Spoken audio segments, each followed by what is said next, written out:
नमस्कार बच्चों, कैसे हैं आप सब। आशा करती हूँ आप सभी अच्छे होंगे, स्वस्थ होंगे, खुश होंगे और अपनी पढ़ाई भी अच्छे से कर रहे होंगे। तो जैसा कि आप सभी जानते हैं, मैं हूँ आपकी हिंदी की अध्यापिका और मैं स्वागत करती हूँ आप सभी का आईसीटी वर्चुअल क्लासरूम में। और आज हम यहाँ पर एकत्रित हुए हैं पढ़ने के लिए क्लास 10th की हिंदी।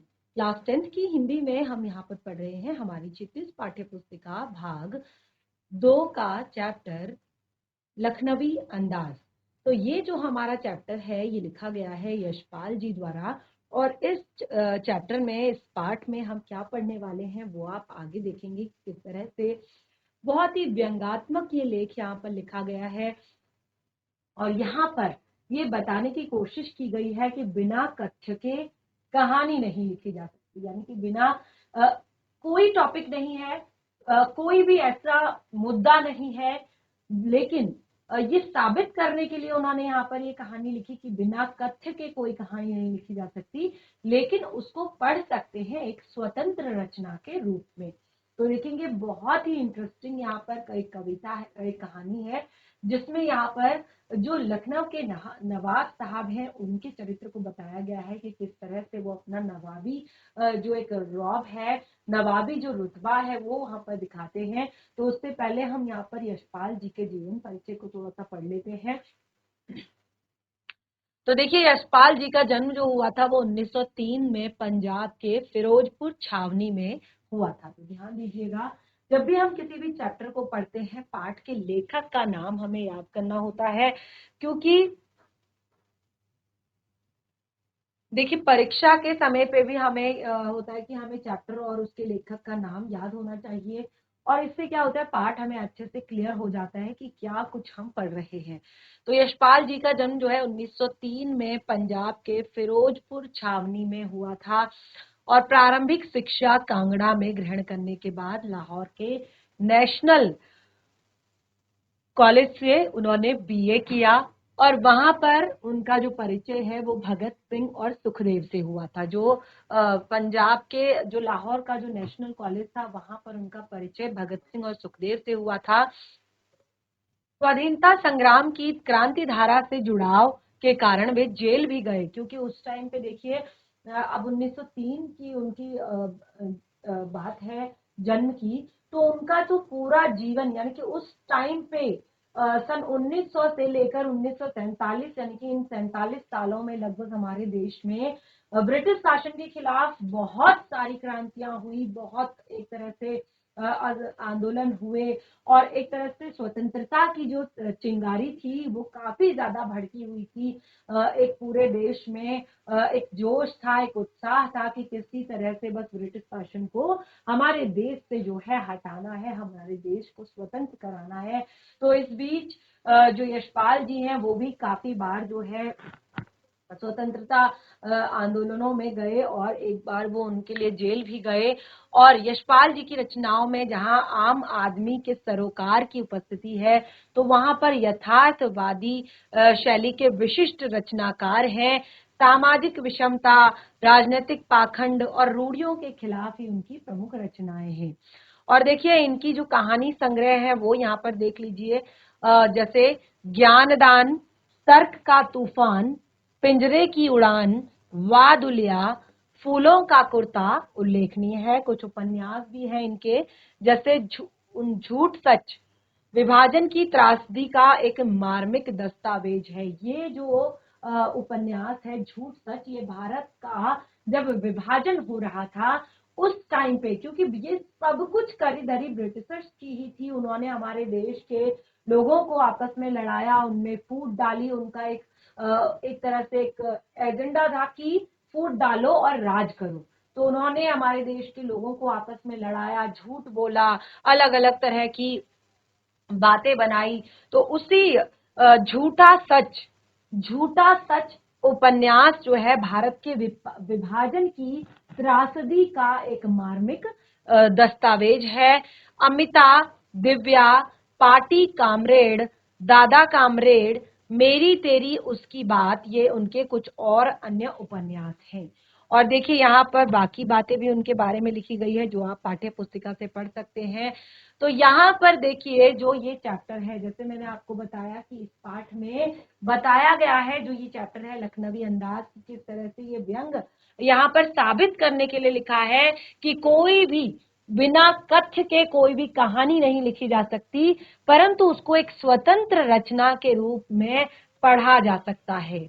और देखिए यहाँ पर जो यशपाल हैं वो उस पतनशील सामंती वर्ग, जो पतनशील सामंती वर्ग है, उस पर कटाक्ष करते हैं कि जो वास्तविकता से बेखबर हैं, यानी कि वास्तविकता से बेखबर एक बनावटी जीवन जी रहे हैं, एक दिखावे की जिंदगी जो जी रहे हैं। और कहना ना होगा कि आज के समय में ऐसे परजीवी संस्कृति को देखा जा सकता है, और आज के समय में भी ये दिखावे की ये जो बनावटी जिंदगी है ये काफी ज्यादा देखी जा सकती है हमारे आसपास। तो देखिए चैप्टर हमारा काफी ज्यादा इंटरेस्टिंग है, काफी मजेदार है, और इस पाठ को हम यहाँ पर पढ़ने जा रहे हैं। तो जैसे कि मैंने आपको बताया कि इसमें जो जो साधारण इंसान है उसकी यहाँ पर बात नहीं की गई है, यहाँ पर ऐसे व्यक्ति की बात की है जो कि केवल दिखावटी और बनावटी जीवन को जीते हैं, उनको वास्तविकता से वो परिचित नहीं है, यानी कि जिनको सच्चाई का पता नहीं है कि कैसे जीवन में मेहनत करके चीजों को पाया जाता है, कैसे चीजों का स्वाद लिया जाता है, तो वो केवल दिखावे की जिंदगी जी रहे हैं, और शायद आज यही हमारे समाज में हो रहा है। तो देखिए मुफस्सिल की पैसेंजर ट्रेन चल पड़ने को उतावली में फूंकार कर रही है। जो मुफस्सिल की पैसेंजर ट्रेन है वो चल पड़ने को उतावली, यानी कि जब ट्रेन चलने वाली होती है बिल्कुल, तो उस टाइम पे वो बिल्कुल फुंकार मार रही होती है आगे निकलने के लिए, चलने के लिए। आराम से सेकंड क्लास में जाने के लिए दाम अधिक लगते हैं, यानी कि अगर आप second AC, first AC, second AC, third AC में अगर आप जाते हैं, अगर आपको आराम से आपको लगता है कि आप फर्स्ट एसी में जाएंगे या सेकंड एसी में जाएंगे, थर्ड एसी में जाएंगे, तो वहां पर आप अपने सफर को शांतिपूर्वक, क्योंकि first AC, second AC, third AC जो होता है वो कोच जो होते हैं प्रॉपर तरीके से पर्सनल होते हैं, पैक्ड होते हैं। अगर थर्ड एसी में आप जाते हैं तो थर्ड एसी तो बिल्कुल थोड़ा सा कॉमन ही होता है, लेकिन जो आपका सेकंड एसी और फर्स्ट एसी होते हैं वो फिर आपके थोड़ा सा पर्सनल हो जाते हैं। तो यहाँ पर आराम से सेकंड क्लास में जाने के लिए दाम अधिक लगते हैं। भीड़ से बचकर एकांत में नई कहानी के संबंध में सोच सकने और खिड़की से प्राकृतिक दृश्य देख सकने के लिए टिकट सेकंड क्लास का ही ले लिया। तो लेखक अपनी बात करते हैं, और उस टाइम पे इतनी सारी चीजें नहीं थी, यानी कि ऑनलाइन टिकट नहीं हुआ करता था, प्रॉपर जो रेलवे स्टेशन पर जाकर टिकट लिया जाता था। तो लेखक कहते हैं मैं ये सोचकर, क्योंकि गाड़ी बिल्कुल रेडी थी, और ये सोचकर कि आराम से सेकंड क्लास में जाएंगे, और भले ही वहां पर थोड़ा सा पैसे ज्यादा लगते हैं, लेकिन ज्यादा दूर नहीं जाना है, तो बहुत मतलब टिकट भी ठीक ही ठाक होगा, बहुत महंगा नहीं होगा, और सबसे बड़ी बात है कि भीड़ से बच जाएंगे, एकांत में एक नई कहानी। तो देखिए एकांत में एक कहानी सोच सकने, कहानी के बारे में सोच सकने, किसी टॉपिक के बारे में सोच सकने के लिए वो कहते हैं कि ऐसा कर सके। और उसके बाद देखिए ट्रेन में जाने का एक और मजा है कि आप खिड़की पर जब बैठते हैं तो उससे आपको बहुत सुंदर सुंदर नजारे जो है बाहर के दिखते हैं। तो वही देखने के लिए वो कहते हैं कि भले ही पैसे ज्यादा लगे, लेकिन उन्होंने सेकंड क्लास का ही टिकट ले लिया, जो सेकंड क्लास था उसमें उसका टिकट ले लिया। गाड़ी छूट रही थी, सेकंड क्लास के एक छोटे से डब्बे को खाली समझकर जरा दौड़कर उसमें चढ़ गए। और वो कहते कि अब ट्रेन जो है लगभग छूट चुकी थी स्टेशन से, और वो कहते सेकंड क्लास का एक छोटा सा डब्बा जिसे उन्होंने खाली समझा था, उन्हें लगा था कि ये शायद खाली होगा, खाली समझकर जरा सा दौड़े और उसमें चढ़ गए। अनुमान के प्रतिकूल, अब देखिए अनुकूल और प्रतिकूल, क्लास 10th के बच्चे हैं आप, अनुकूल यानी कि फेवरेबल कंडीशन और प्रतिकूल यानी कि अनफेवरेबल कंडीशन, यानी कि अनुकूल जो आपके अनुसार हो, प्रतिकूल यानी कि जैसा आपने सोचा वैसा बिल्कुल ना हो। ठीक है, तो यहाँ पर कहा अनुमान के प्रतिकूल, जैसा कि हमने अनुमान लगाया था उसके जस्ट विपरीत हुआ कि डब्बा बिल्कुल भी खाली नहीं था, यानी कि डब्बा खाली नहीं था। एक बर्थ पर लखनऊ की नवाबी नस्ल के एक सफेद पोश सज्जन बड़ी ही सुविधा से पालती मारकर बैठे थे।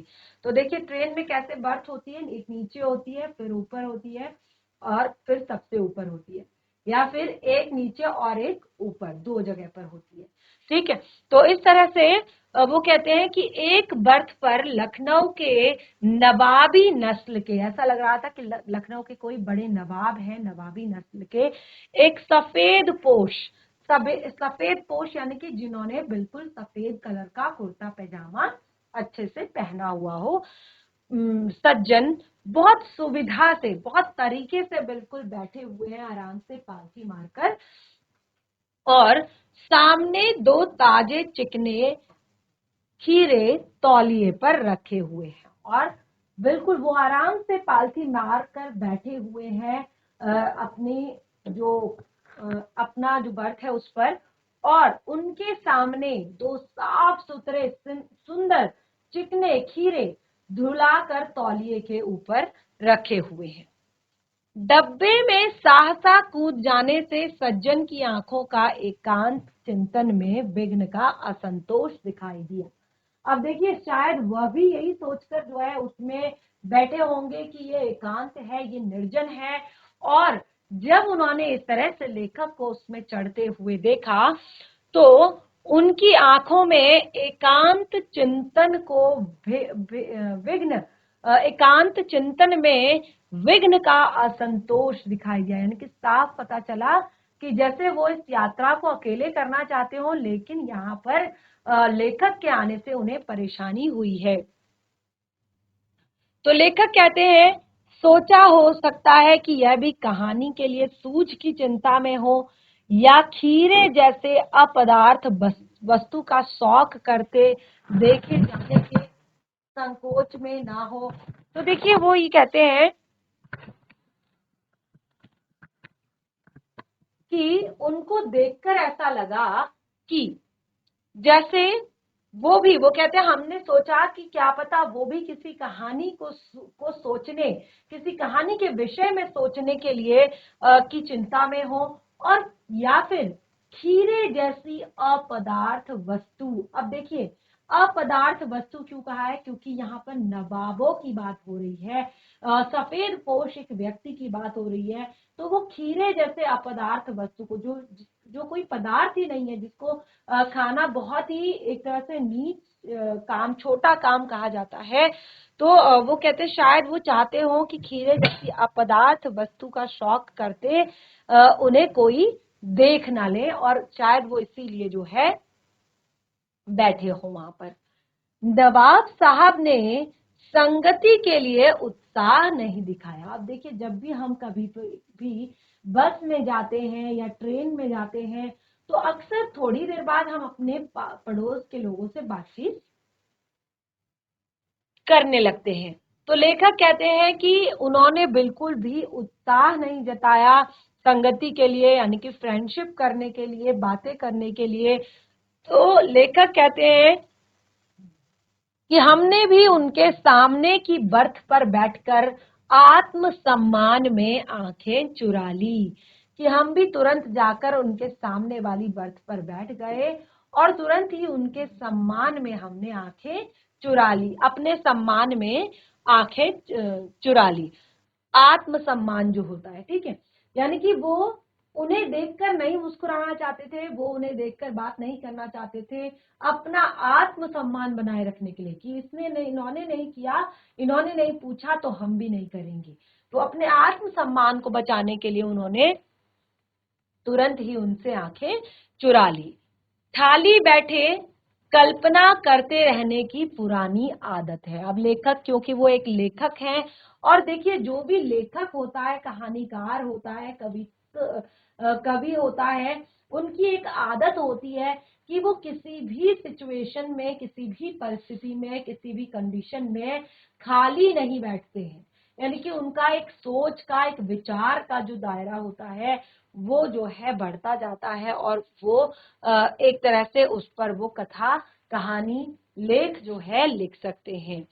तो लेखक कहते हैं कि सुविधा और संकोच के कारण अनुमान करने लगे, संभव है नवाब साहब ने बिल्कुल अकेले यात्रा करने के अनुमान में किफायत के विचार पर सेकंड क्लास का टिकट खरीद लिया होगा। यानी कि वो कहते हैं शायद नवाब साहब ने ये सोचा होगा कि वो एक तरह से बिल्कुल अकेले यात्रा करें और उन्होंने जो पैसा दिया है उसको पूरा वसूल करें, लेकिन वो कहते हैं कि शहर का कोई वो कहते हैं कि अब गवारा न हो कि शहर का कोई सफेद पोश उन्हें मंझले दर्जे में सफर करता दिखे। यानी कि या तो उन्हें शायद ये चीज गवारा नहीं थी, ये चीज उन्हें पसंद नहीं थी कि मंझले दर्जे का यानी कि बहुत ज्यादा एक तरह से बड़ा नहीं और बहुत ही ज्यादा छोटा नहीं, तो मंझले दर्जे का सफर करता देखे। अकेले सफर का वक्त काटने के लिए खीरे खरीदे होंगे। यानी कि शायद उन्होंने ये सोचा होगा कि अकेले ही सफर करूंगा, तो अकेले सफर करने के लिए उन्होंने शायद खीरे खरीदे होंगे। और अब किसी सफेद पोश के सामने खीरा कैसे खाएं। अब देखिए, क्योंकि देखिए वहां पर जो दूसरे व्यक्ति आ गए, जो लेखक आ गए, वो कहते हैं कि अब वो किसी सफेद पोश के सामने खीरा कैसे खाएं। अब वो किसी और के सामने खीरा कैसे खा सकते हैं। अब लेखक कहते हैं कि हम कनखियों से नवाब साहब की ओर देख रहे थे। कनखियां, कनखियां क्या होती है? एक तो होता है कि किसी को आप सामने से देख रहे हैं, एक होता है किसी को आप घूर के देख रहे हैं, और एक होता है कि जो आपके बगल में बैठा हुआ है, साइड में बैठा हुआ है, और आपका ध्यान यहाँ है, आप देख यहाँ रहे हैं, आप बात यहाँ कर रहे हैं, लेकिन जो आपकी आंखों की पुतलियां हैं, कनखियां हैं, वो उधर भी ध्यान दे रही है कि उधर हो क्या रहा है। तो लेखक यही कहते हैं कि कनखियों से हम उन्हें साहब की ओर देख रहे हैं। नवाब साहब कुछ देर गाड़ी की खिड़की से बाहर देखकर स्थिति को गौर करते रहे। नवाब साहब ने क्या किया, थोड़ी देर गाड़ी से बाहर देखा, खिड़की की तरफ देखा और फिर गौर करते रहे। ओह, नवाब साहब ने सहसा हमें संबोधित किया। जो नवाब साहब थे, लेखक कहते हैं, उन्होंने नवाब साहब ने हमें सहसा संबोधित किया, यानी कि पुकारा। क्या कहा? आदाब अर्ज जनाब, खीरे का शौक फरमाएंगे। उन्होंने क्या कहा? आदाब अर्ज है जनाब, खीरे का शौक फरमाएंगे। तो वो कहते हैं क्योंकि नवाब साहब ने ये बात बिल्कुल अचानक कही थी। अब देखिए, अगर आप किसी के साथ शुरुआत से बातचीत नहीं करते हैं और तुरंत ही कुछ भी चीज, कोई भी चीज अगर आपको खाने का ऑफर करेगा तो आप तुरंत ही मना ही करेंगे, ना ही बोलेंगे, ये कॉमन है। यानी कि अगर आप किसी से बहुत देर से बातचीत कर रहे हैं, घुल मिल गए हैं, अगर वो आपको कोई चीज ऑफर करता है तो आप फिर भी एक बार के लिए या तो ले लेते हैं या तो फिर आराम से मना करते हैं। लेकिन अगर आपको कोई तुरंत ही बिना किसी शुरुआत की बातचीत के, बिना किसी ऐसे आपसे बात किए आपको कोई चीज ऑफर करता है तो तुरंत ही आपके मुंह से ना निकल जाता है। तो लेखक कहते हैं कि नवाब साहब का ये साहसा भाव परिवर्तन अच्छा नहीं लगा, क्योंकि अभी तक नवाब साहब ऐसे इग्नोर कर रहे थे, ऐसे इग्नोर कर रहे थे कि जैसे उनके बगल में कोई आकर बैठा ही ना हो। लेकिन अब तुरंत ही ये भाव परिवर्तन की कहते हैं कि आदाब अर्ज है जनाब, खीरे का शौक फरमाएंगे। तो वो कहते हैं, भांप लिया आप शराफत का गुमान बनाए रखने के लिए हमें अपनी मामूली लोगों की हरकत में लथेड़ लेना चाहते हैं। तो वो लेखक कहते हैं कि आप अपनी शराफत का गुमान बनाए रखने के लिए, कि हम शरीफ भी हैं, तो उसका गुमान बनाए रखने के लिए हमें मामूली लोगों की हरकत में लथेड़ रहे हैं। मामूली लोग यानी कि जो आम लोग होते हैं। देखिए, सफर के दौरान खीरा खाना ये सब चीजें आम लोगों की होती है, मामूली लोगों की होती है। तो वो कहते हैं हमने जवाब दिया, लेखक कहते हैं हमने जवाब दिया, शुक्रिया कब किबला शौक फरमाए। तो वो कहते हैं हमने तुरंत जवाब दिया कि शुक्रिया किबला शौक फरमाए। अब इस तरह से देखिए क्या हुआ, जब नवाब साहब ने, जब लेखक ने मना कर दिया नवाब साहब को, तब नवाब साहब ने फिर एक पल खिड़की से बाहर देखा। फिर उन्होंने क्या किया, फिर से खिड़की से बाहर देखा एक बार, और गौर किया और दृढ़ निश्चय से खीरों के नीचे रखा तौलिया झाड़कर सामने बिछा दिया। बिल्कुल जैसे डिसाइड कर लिया हो कि अब वो खीरा काटना शुरू कर रहे हैं। तो बिल्कुल उन्होंने क्या किया, खीरे में से, तौलिए में से खीरे निकाले, झटक कर तौलिए को आगे बिछा लिया, और वो कहते हैं सीट के नीचे से, अब उसके बाद क्या किया, सीट के नीचे से एक लोटा उठाया और उसमें से दोनों खीरों को खिड़की से बाहर धोया, और गाड़ी की खिड़की से बाहर दोनों खीरों को धो दिया। फिर तौलिए से पोंछा, जेब से चाकू निकाला।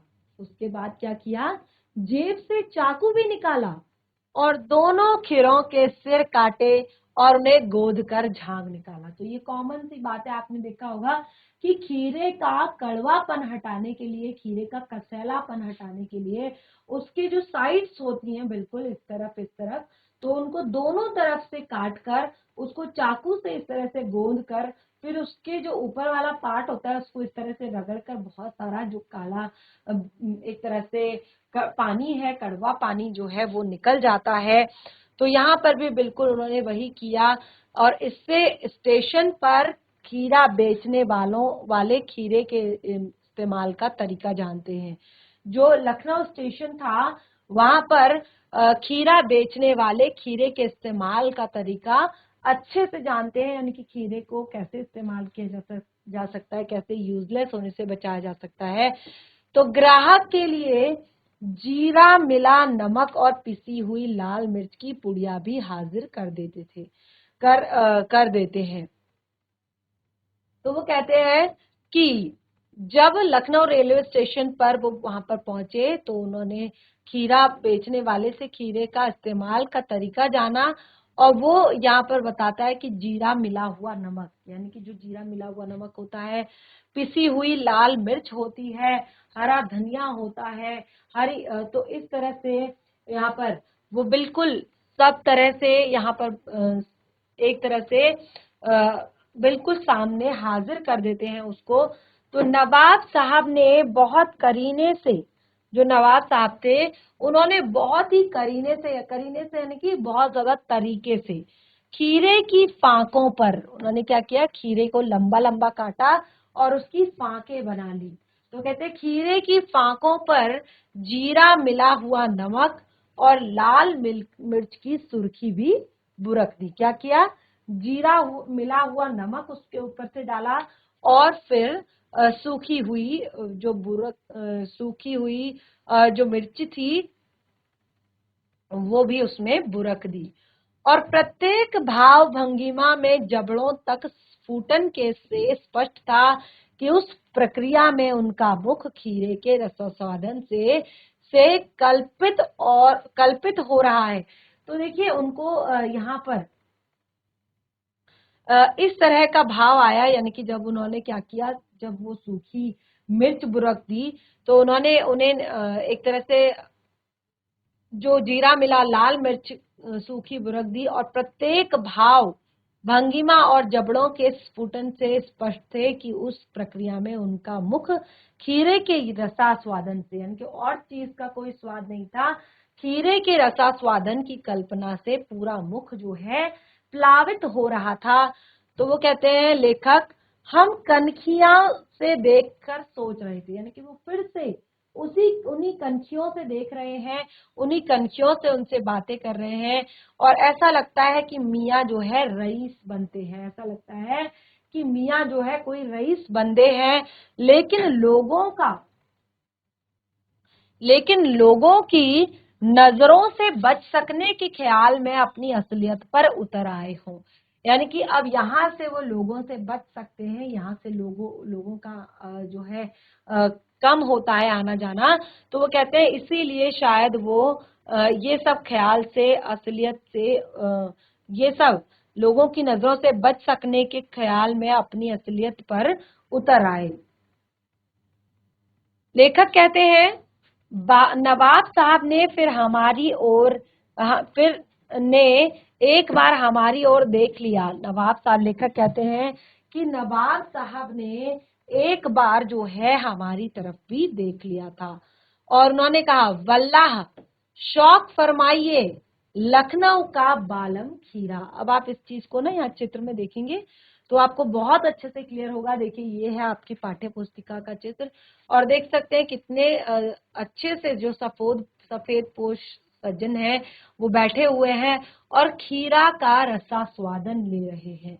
ठीक है, तो खीरे का क्या कर रहे हैं, रसा स्वादन ले रहे हैं। यानी कि जैसे हमने कहा कि नमक मिर्च छिड़क देने के बाद ताजे खीरे की पनियाती फाकों को, ताजा खीरा जो है उसकी पनियाती फाकों को को देखकर पानी मुंह में आ जरूर गया है, लेकिन इग्नोर कर चुके थे। लेखक कहते हैं कि उस टाइम पे मुख में पानी आ तो गया था, लेकिन जो है हम उसको इनकार कर चुके थे। एक बार जो है आत्मसम्मान निभाना उचित समझा, लेकिन उत्तर दिया, शुक्रिया इस वक्त तलब महसूस नहीं हो रही है। वो कहते हैं एक बार फिर से उन्होंने ऑफर किया, फिर से उन्होंने दिया, लेकिन लेखक कहते हैं हमने कहा नहीं, शुक्रिया अब जो है तलब यानी कि एक जो भूख लगी होती है या प्यास लगी होती है या एक जो शौक होता है, तो वो कहते हैं कि अब जो है तलब महसूस नहीं हो रही है, भूख महसूस नहीं हो रही है, मैदा भी जरा कमजोर है। मैदा यानी कि पाचन शक्ति भी जरा सा कमजोर है, कबीला शौक फरमाए। लेखक कहते हैं फिर से उन्होंने मुझे एक तरह से शेयर किया। वो कहते हैं कि ये कबीला शौक फरमाए।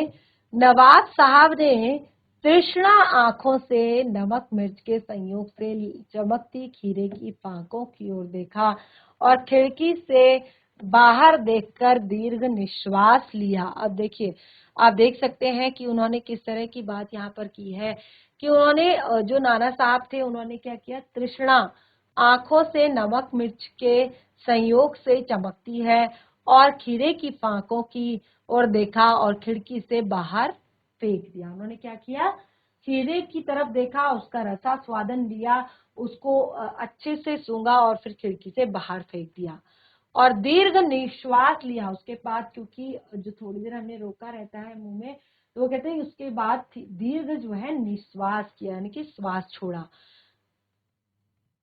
खीरे की एक फांक उठाकर होठों तक ले गए। अब लेखिका कहती है कि मैंने सामने से देखा कि खीरे की एक फांक उठाकर वो एक तरह से खीरे की फांक उठाकर वो होठों तक ले गए, जो होठों का जगह था। फांक को सुधा स्वाद और आनंद में पलके और मुंद। तो देखिए यहाँ पर कहते हैं आप देख सकते हैं कि किस तरह के सफेद पोष हैं और किस तरह से खीरा काटकर उन्होंने रखा हुआ है और स्वाद के आनंद में। अब देखिए इतना ज्यादा उन्हें स्वाद आ रहा था, इतना ज्यादा उन्हें मजा आ रहा था कि स्वाद के आनंद में वो पलके मूंदे, यानी कि स्वाद का जब आनंद हो रहा था तो वो पलके मूंद कर चली गई। तो देखिए यहाँ पर कहते हैं कि मुंह में भर आए पानी का घूंट गले से उतर गया, तो तब नाना साहब ने फांक को खिड़की से बाहर फेंक दिया। नवाब साहब की खीरे की फांकों को काट नाक के पास ले जाकर वासना रसा स्वादन से खिड़की के बाहर फेंकते गए। तो देखिए वो क्या करते थे, खीरे की फांक बनाई है और सुंदर नमक उसमें डाला है, हरा जो नमक होता है घर का। तो फिर उसके बाद वो क्या कर रहे हैं, उसका पूर्ण रूप से रसास्वादन ले रहे हैं, बहुत ही सुंदर तरीके से उसको सूंघ रहे हैं, उसका रसास्वादन ले रहे हैं। और फिर क्या करा, उसको जो है यहाँ पर खिड़की से बाहर फेंक दिया। पहले अच्छे से रसास्वादन लिया, फिर खिड़की से बाहर फेंक दिया। फेंक कर तौलिए से हाथ होंठ पोंछ लिए। जैसे ही उन्होंने पीछे फेंका और तुरंत ही उन्होंने तौलिए से अपने हाथ और होंठ जो है पोंछ लिए, ताकि किसी को पता ना चले कि इन्होंने कुछ खाया है। तो वो कहते हैं और गर्व से हमारी गुलाबी आंखों से हमारी ओर देख लिया। वो कहते हैं कि गर्व से गुलाबी आंखों से हमारी ओर देख लिया, मानो कह रहे हो कि ये होता है खानदानी रईसों का तरीका। देखिए उन्होंने क्या किया, इतना सुंदर तरीके से उसको काटा था, धोया था, साफ किया था, और फिर उसमें जो है एक तरह से मिर्च वाला जो नमक है वो उसमें डाला।